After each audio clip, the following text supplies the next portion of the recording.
Tomorrow marks 3 years since the killing of Brian Terry, the Border Patrol agent whose death kicked off the Fast and Furious scandal, the gun-running operation that went so terribly wrong. William LaJeunesse on whether the family is any closer to answers today in L.A. William, good morning. We know, Bill, this was not a botched investigation by rogue agents. There was no plan to catch criminals or stop guns. What we don't know is how many died because of the scandal or what top officials really knew.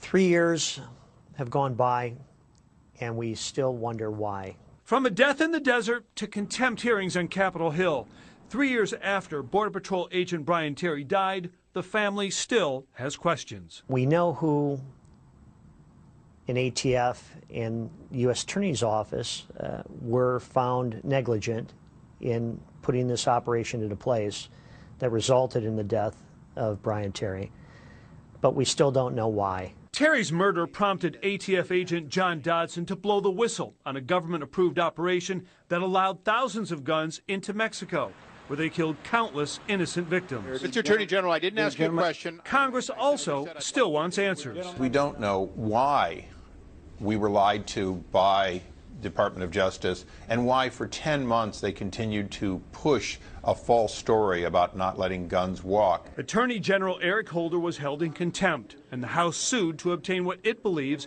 are incriminating documents that show who knew what about the operation. I'm particularly disappointed with this president because President Obama himself asserted a privilege not to allow documents that show false statements and cover-up to Congress to be revealed. The Terry family is appealing a ruling that it cannot sue the federal government.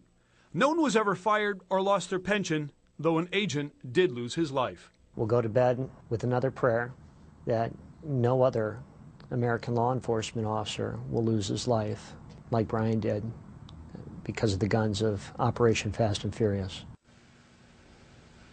So the big fight now involves emails and correspondence subpoenaed by the House that the White House claims executive privilege. The Department of Justice may be forced to produce a log of those withheld documents, Bill, or could appeal such a decision. That is where we are today. Wow. Thank you, William. William LaJeunesse live in Los Angeles, and more to come on that. 3 years now down the road. Martha.